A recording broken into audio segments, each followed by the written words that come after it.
하나님을 경외하는 마음으로 모두 자리에서 일어나 말씀 봉독하겠습니다.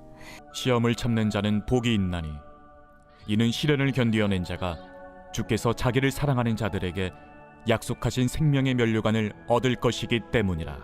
이것은 하나님의 말씀입니다. 아멘. 우리 다 같이 예수님을 사랑하시면 오늘도 아멘합시다. 할렐루야. 예수 그리스도는 어제나 오늘이나 영원토록 동일하신다라고 히브리서 13장 8절에 말씀을 하시고 있습니다.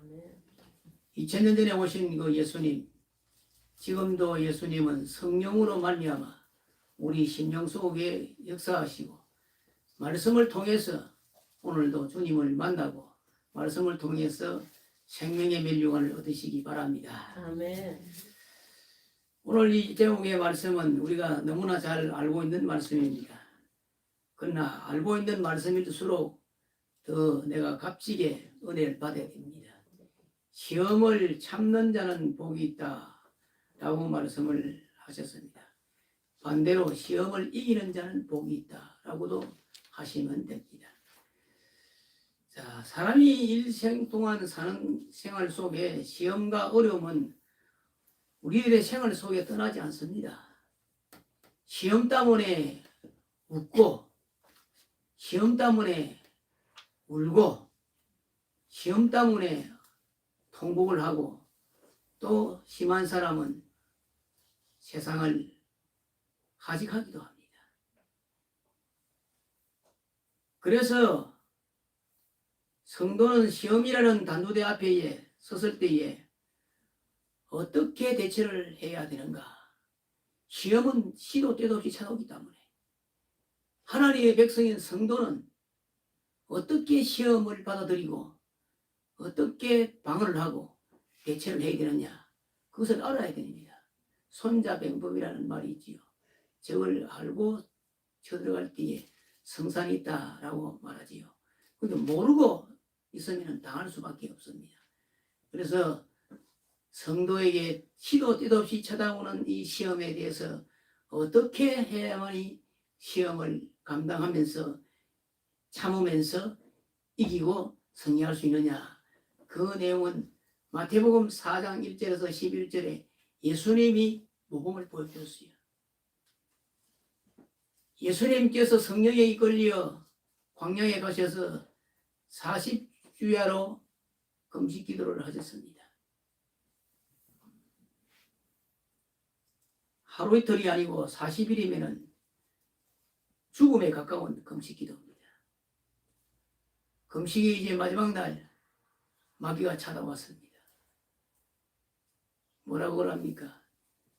당신이 하나님의 아들이거나 이 돌을 맹해서 떡이 되게 하라.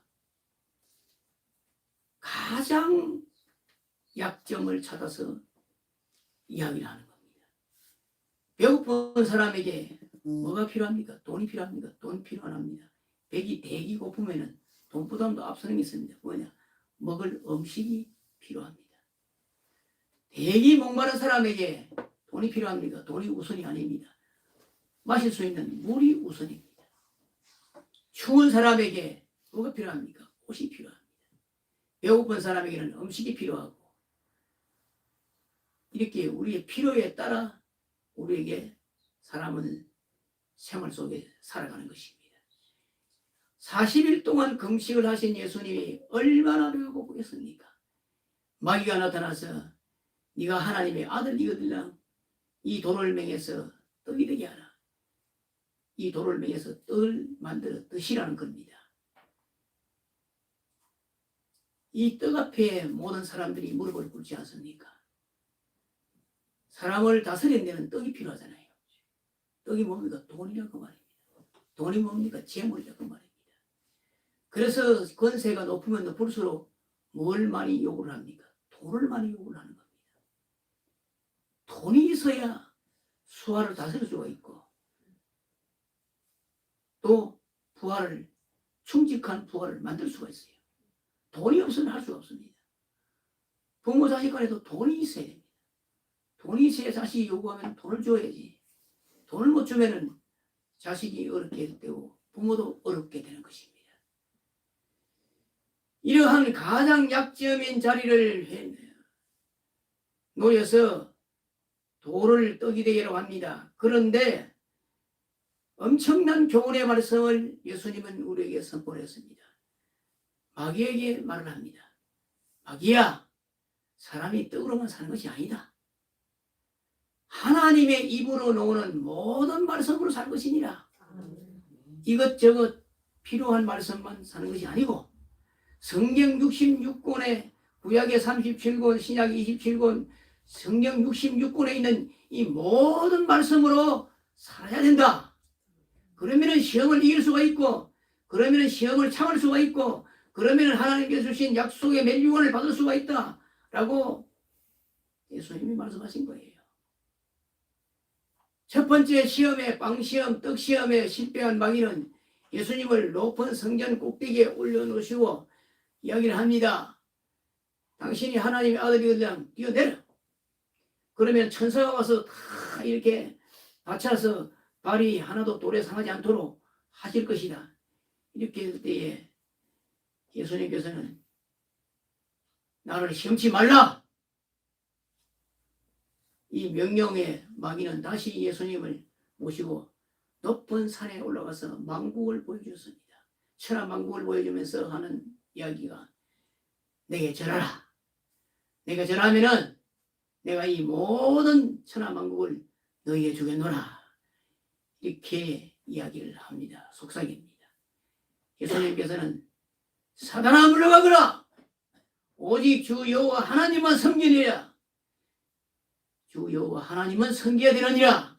이렇게 명령을 내렸을 때 마귀는 꼼짝 못하고 예수님의 곁을 떠나 멀리 가버리고 하나님의 천사는 예수님을 수종들면서 힘을 돋궈 주셨다는 내용의 말씀이 마태복음 4장 1절에서 11절까지 내용의 말씀입니다.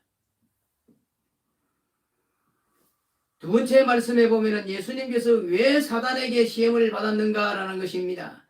예수님은 하나님이십니다. 시험받을 이유가 없잖아요. 그것은 바로 하나님의 백성이 이 땅에 살아가노라면 시도 때도 없는 시험을 받기 때문에 시험을 이길 수 있는 모범적인 역사를 말씀을 하신 겁니다.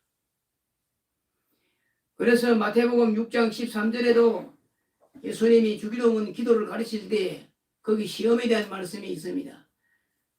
우리를 시험에 들게 하지 마옵시고 다만 악에서 구하옵소서. 마태복음 6장 13절에 말씀합니다. 그래서 예수님께서 시험에서 승리할 수 있는 것은 오직 하나님 말씀밖에 없는 것입니다. 내 어떤 의지로, 내 어떤 지혜와 지식으로 이길 수 있는 길은 전혀 없습니다. 그 일로 인해서 패가 망신하는 사람들이 얼마나 많습니까?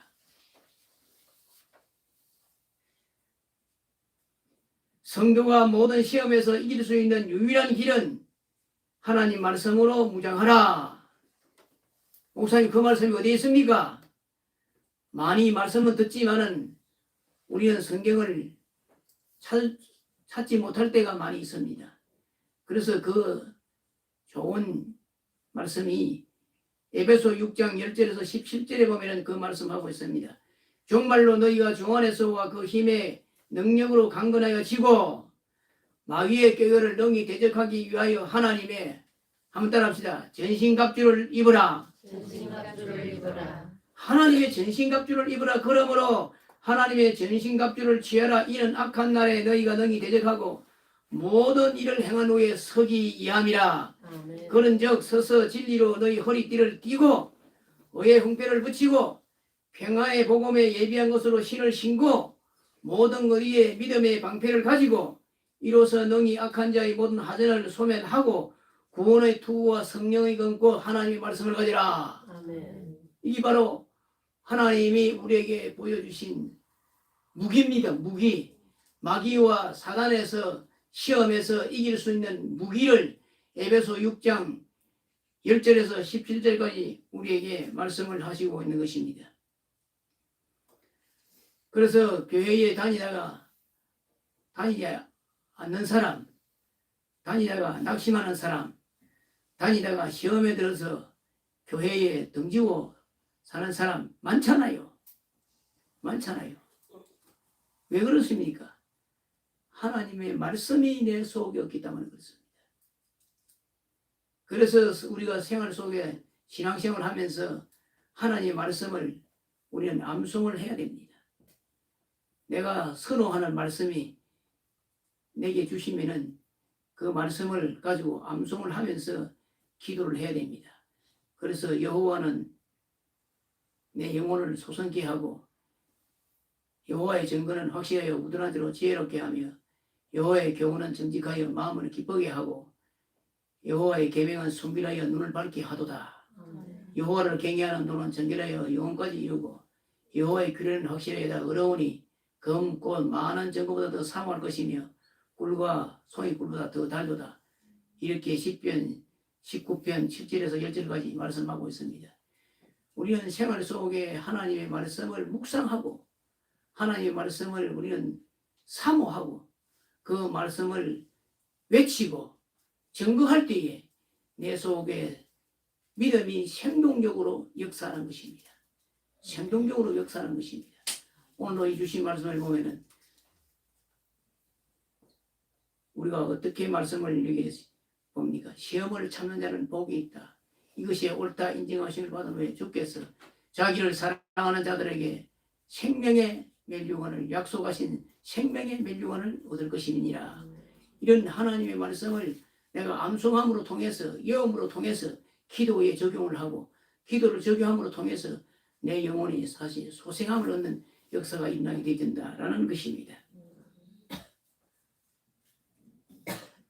세 번째로 약속하신 생명의 멸류관을 얻으리라.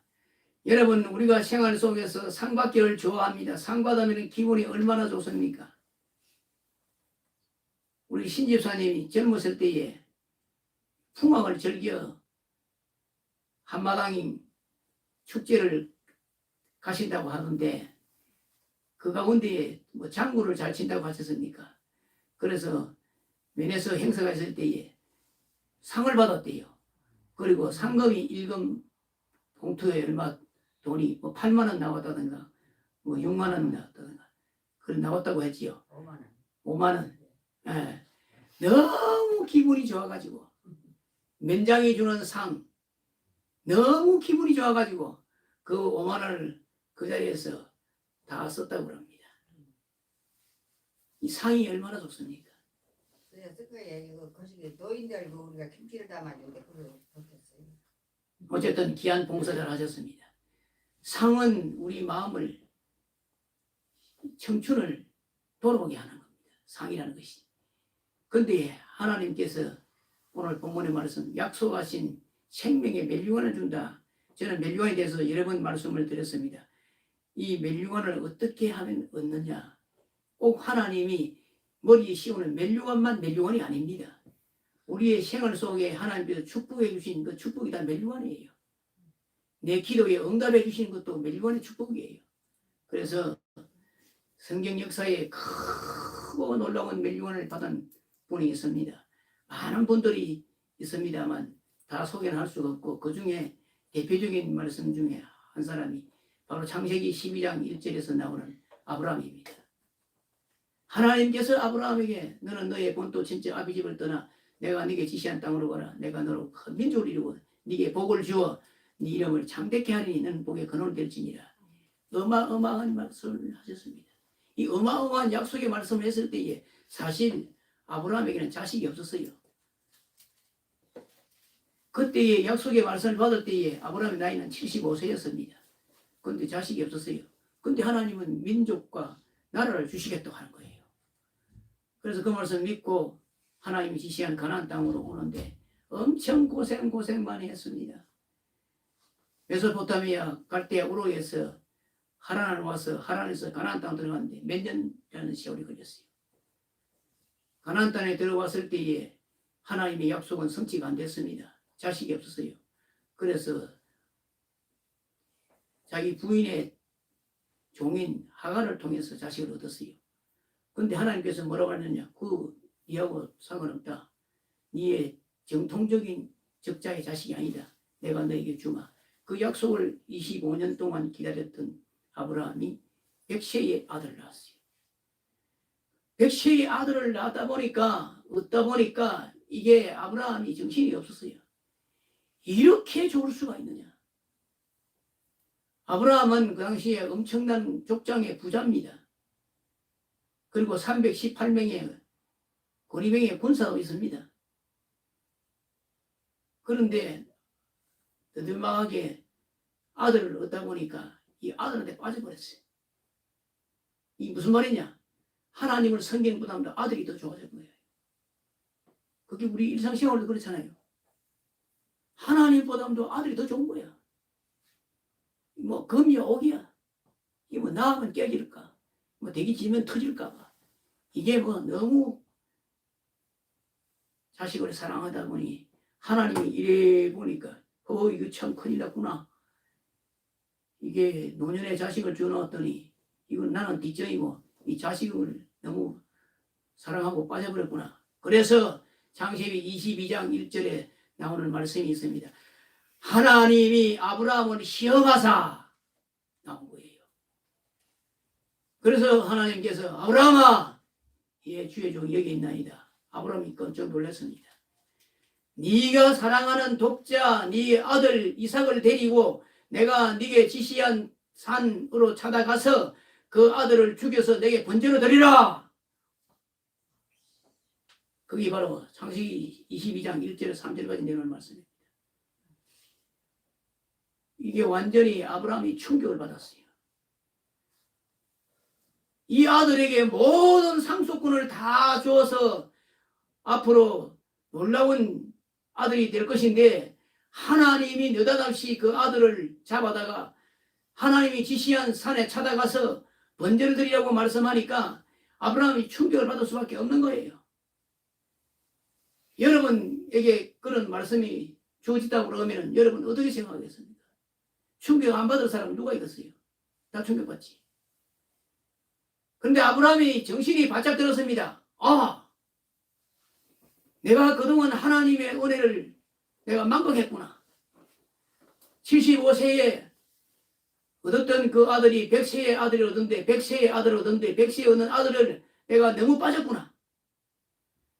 내가 이 하나님 앞에 이 내가 사랑을 더 하지 못했구나. 그래서 마음을 정리를 한 겁니다. 100세에 얻는 아들을 하나님의 것이니 이것은 내 것이 아니고 나의 소유도 하나님의 것이고 내 아들의 소유도 생명도 하나님의 것이니 하나님께서 드리라는 대로 내가 데려가야겠다. 데리고 가야 되겠다. 그런 결정을 내린 거예요. 그 결정을 내리기까지 얼마나 고통스러웠어요. 그래서 자기 부인 사라에게 이야기하지 않고 그날 아침에 일찍 일어나서 아들과 함께 종 두 사람을 데리고 낙타를 준비해서 하나님 지시한 상으로 2박 3일 동안 간 거예요. 하루만 간 것이 아니고 2박 3일 동안. 2박 3일 동안 가시면서 아브라함이 무슨 말이나 했겠습니까? 말 한마디 하지 않았을 것입니다. 왜냐? 어쨌든 하나님의 것이라도 하나님께 드릴 때에도 그 마음의 괴로움은 그 표현을 할 수가 없는 거예요. 왜? 자식을 죽이는 거야. 죽이는 거니까. 그래서 이제 2박 3일 동안 걸어가면서 이제 하나님이 지시한 산이 가까워졌습니다. 그래서 두 하인에게 너희들은 내가 돌아올 때까지 여기서 꼼짝 말고 여기서 기다리고 있으라. 그리고 아들에게 번제할 나무를 지우고 그리고 아브라함은 칼과 그리고 횃불을 준비하고 아들에게 가자. 아무 말 없이 아들이 따라가다가 아들이 이삭이 그때 나이가 17세 정도 되었어요. 아버지 행동이 아무래도 수상한 것 같아. 아버지!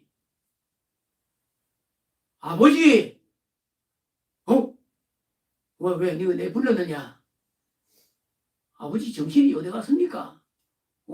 글쎄 내 정신이 여기 있다. 하나님 앞에 드릴 것은 다 준비가 됐는데 왜 양이 없습니까? 어린 양이 왜 없습니까? 그러니까 아브라함이 아버지가 하나님이 예비해 두셨을 것이다. 그러니까 우리는 가기만 가면 된다. 그래서 목적지에 갔습니다. 제단을 쌓습니다. 그리고 나무를 갖다가 이제 차곡차곡 지어 놓습니다. 다 준비는 끝났어요. 양이 없어요. 근데 아버지가 그럽니다. 얘야, 하나님이 너를 원하신다. 아니, 뭘 합니까? 저를 원한다지요. 하나님이 너를 원한다. 네가 포성줄에 묵혀야 되겠다. 이때 이삭이 어떻게 생각했습니까? 이삭의 나이가 17살이면 아버지 나이가 117세입니다. 힘 없어요, 아버지는. 얼마든지 탈출할 수가 있습니다. 그런데 이삭이 아버지의 명을 받들었어요. 이게 가장 중요합니다. 이삭이 아버지의 명을 받드는 것은 하나님의 약속이었어요. 하나님께서 너를 원하신다. 너가 포동줄에 묵혀서 이 계단에 올라가서 네가 죽어야 된다. 그러니까 아버지가 원하시면 제가 죽겠습니다. 이게 뭡니까? 믿음의 표상이에요. 아버지가 원하시면 내가 죽겠다. 그래서 포성줄에 묵혀가지고 계단 위에 올려졌습니다. 이때 아브라함의 심정이 어떻겠습니까? 아브라함이 그동안에 가슴에 차고 있던 칼을 뽑아들었습니다. 칼을 뽑아들고 눈을 질끈 감고 내리치는 순간입니다. 예, 아들아 미안하다. 내리치는 순간에 하나님의 하늘에서 사자가 아브라함아 아브라함아 너의 아들 이삭을 죽이지 말라. 아무 일도 하지 말라. 이렇게 소리가 들려왔습니다. 네가 네 아들 네 독자까지도 하나님께 아끼지 아니하였으니 내가 이제야 네가 하나님을 경외하는 줄 알았노라. 그게 바로 이삭이 백세에 자기 아버지가 낳았을 때에 아버지 아브라함이 이삭에 빠졌다는 내용이 여기서 나오는 거예요. 이제야 네가 하나님을 경외하는 줄 알았다. 이 뭡니까? 시험에서 수석 합격을 한 거예요. 시험에서 수석 합격을 한 것입니다. 이렇게 하늘에서 하나님께서 급히 아브라함의 손을 붙잡아서 칼이 이삭의 몸에 닿지 않도록 하나님이 막았습니다. 그러고 나신 다음에 하나님께서 하늘에서부터 두 번째 아브라함을 부르십니다. 하나님께서 자신을 가리켜 명시하노니 하나님이 자신을 가리켜 명시하노니 네가 이같이 행하여 네 아들 네 독자라도 아끼지 아니하였은즉 내가 네게 큰 복을 주고 네 씨가 크게 번성하여 하늘의 별과 같고 바닷가의 모래와 같게 하리니 네 씨가 그 대적의 문을 차지하리라. 네. 또 네 자손을 말미암아 천하 만민이 복을 받으리니 이는 네가 하나님의 말씀을 준행하였음이니라. 아멘. 하나님께서 시험에 수석 합격한 아브라함에게 그 후손에게 엄청난 생명의 멸류관을 씌워주신 겁니다. 아멘. 자손이 번성하고 창대하고 생육이 중당한 축복, 이보다도 더 큰 멸류관이 어디 있습니까? 아멘. 임금이 머리에 씌우는 멸류관도 영화로운 멸류관이지만은 자식이 잘 되는 축복은, 후손이 잘 되는 축복은 이보다도 더 큰 멸류관이 없어요. 그래서 시험을 참는 자는 복이 있나니 시험을 이기는 자는 복이 있나니 이는 시련을 견디어낸 자가 주께서 자기를 사랑하는 자들에게 약속하신 생명의 멸류관을 얻을 것입니다. 아브라함이 깨닫고 아들을 하나님께 드렸더니 하나님께서 아브라함을 대신하여 아들 이삭을 대신하여 하나님께서 수양을 준비해서 그것을 끌어다가 하나님 앞에 제물을 드렸다. 그래서 여호와의 일이라 라는 축복을 받게 된 것입니다. 사랑하는 성도 여러분, 우리는 생활 속에 크고 작은 고난을 당할 때가 많습니다. 고난을 당할 때에 우리는 쉽게 이렇게 생각합니다. 왜 하나님이 나에게 고난을 주시느냐? 왜 하나님이 내 기도를 들어주지 아니하시느냐? 야속한 분이 아니시냐? 이렇게 생각할 때가 많습니다. 그러나 축복은, 고난 없는 축복은 의미가 없습니다. 축복은 바로 고난을 통해서 받는 축복이 값어치가 있고 증거같이 빛나는 역사가 일어나게 되는 것입니다. 그래서 시편 119편 71절 72절 말씀에 보니까 고난 당하는 것이 내게 유익이라. 이로 인하여 내가 주의 윤례를 배우게 되었나이다. 주의 입의 법이 천천 금원보다 더 성하니이다.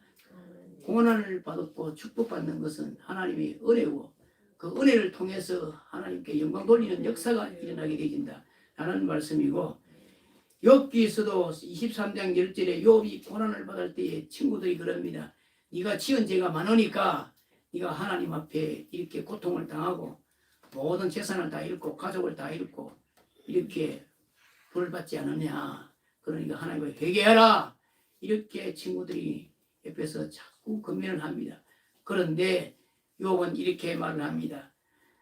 내가 가는 길은 하나님이 하시나니 하나님이 나를 단련하신 후에는 내가 증언같이 나오리라. 내가 고난을 당하는 것은 너는 모른다. 너희들은 몰라. 내가 고난당하는 것은 하나님께서 하시니 하나님이 나를 단련하신 후에 정금같이 나를 나오게 하리라. 그러니 나에게 너무 공박하지 말아라. 이런 내용의 말씀이고, 그리고 오늘 우리 본문의 말씀, 시험을 이기는 자는 복이 있나니 시험을 참는 자는 복이 있나니 라는 말씀입니다. 시련을 견디어낸 자가 주께서 자기를 사랑하는 자들에게 약속하신 생명의 멸류관을 얻을 것입니다. 이것은 하나님의 약속입니다. 그래서 작은 고난이든 작은 시험이든 예수님의 말씀을 통해서 우리는 극복할 수 있는 축복을 하나님 주셨으니 말씀을 정리해 보겠습니다. 시험에서 이길 수 있는 길은 하나님의 말씀에 검을 가지라. 그래서 하나님의 말씀을 잘 모르고 믿지 못하면 우리는 언제든지 넘어지고 자빠집니다. 그러나 말씀이 우리를 일으켜 세울 때에 하나님께서 내가 너와 함께 함이니라. 고난을 두려워하지 말라. 내가 너와 함께하는 하나님의 축복의 손길이 늘 너와 함께 하실 테니 염려하지 말아라. 이런 말씀이 우리에게 들려질 줄 믿습니다. 또한 예수님께서 시험을 받으신 이유는 뭐냐? 우리에게 고난을 통해서 값진 은혜를 깨닫게 하는 이야기입니다. 고난을 통하지 않고서는 은혜를 몰라요. 돈도 내가 고난을 통해서 돈을 벌이면 같은 돈이라도 거기 막 가치가 있어 보이고 그 돈을 쓸 때마다 기분이 좋아지고 아따 내가 돈 버는데 얼마나 고생을 했노 싶은 생각이 저는 나와서 돈에 대한 가치를 나는 겁니다. 그러나 노름해가지고 도박해가지고 다른 돈은 절대적으로 기약이 안 되깁니다. 그냥 막 써버려요. 막 써버려요. 왜? 힘 안 들여서 버렸으니까. 니도 주고 나도 주고 다 주버려요. 그럼 나중에 보면 뻥튀기 아무것도 없는 것입니다. 그래서 오늘도 주신 말씀을 통해서 은혜와 진리가 여러분 가슴 속에 생활 속에 넘쳐나시기를 예수님의 이름으로 축원하는 바입니다. 하나님 아버지 감사합니다.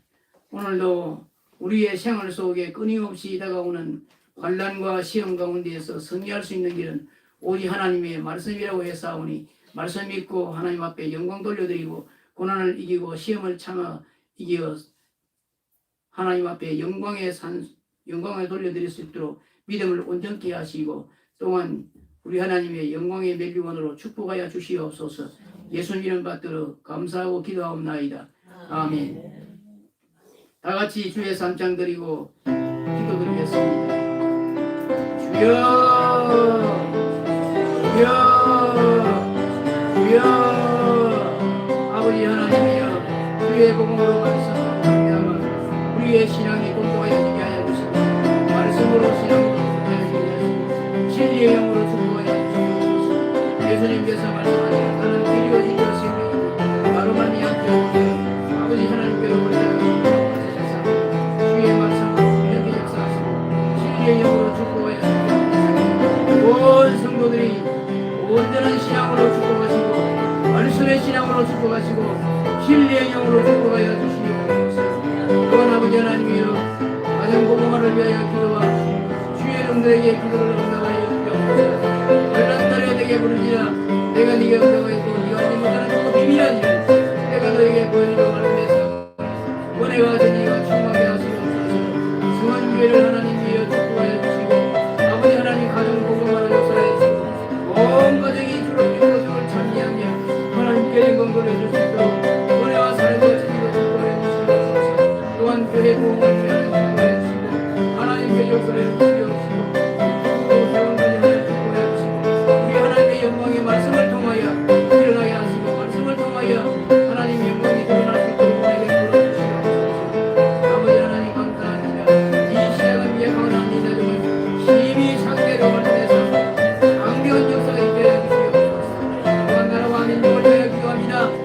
나라 이 민족을 하나님 붙잡아 주시고 대통령을 붙잡아 주시며 상수 여인을 붙잡아 주시고 정치인들을 붙잡아 주시고 또한 경제인들을 붙잡아 주시고 이 나라 이 민족의 안보와 경제와 모든 삶의 생활을 그리스도 예수 안에서 하나님의 영광을 드리시도록 축복하시고 정복한 교회와 2천만 성도를 위해 하나님이 축복하고 성령의 이름을 보여주고 역사해 주시고 은혜와 영광을 받아주시옵소서. 영광 받아주시기를 바랍니다. 예수 이름으로 기도드리옵나이다. 아멘.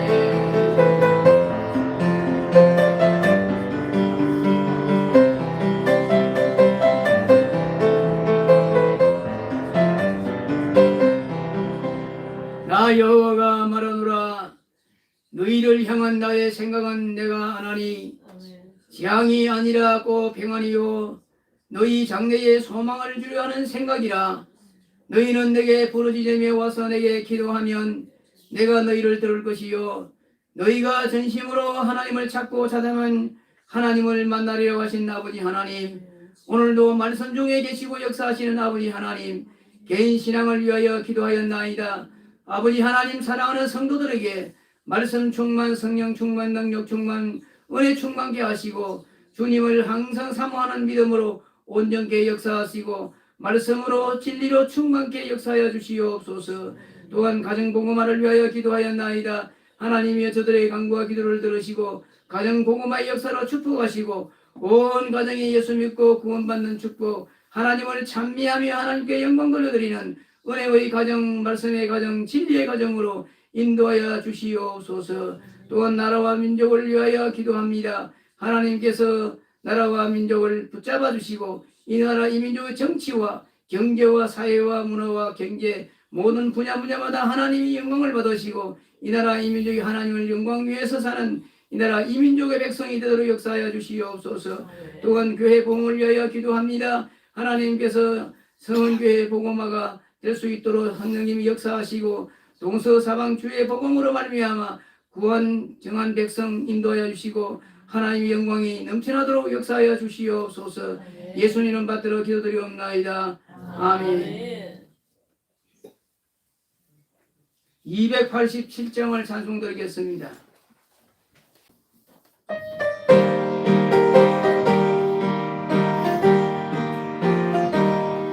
예수 앞에 나오며 주의 품에 안기고 너희 시를 너희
이제는 우리 주 예수 그리스도의 원하신 사랑하심과 성령님의 이로 인도교통 충만하심이 오늘도 하나님을 사랑하며 하나님 앞에 영광의 산제사를 드린 모든 성도들 머리 위에 가정 위에 생명 위에 이제로부터 영원토록 함께 있을지어다. 아멘.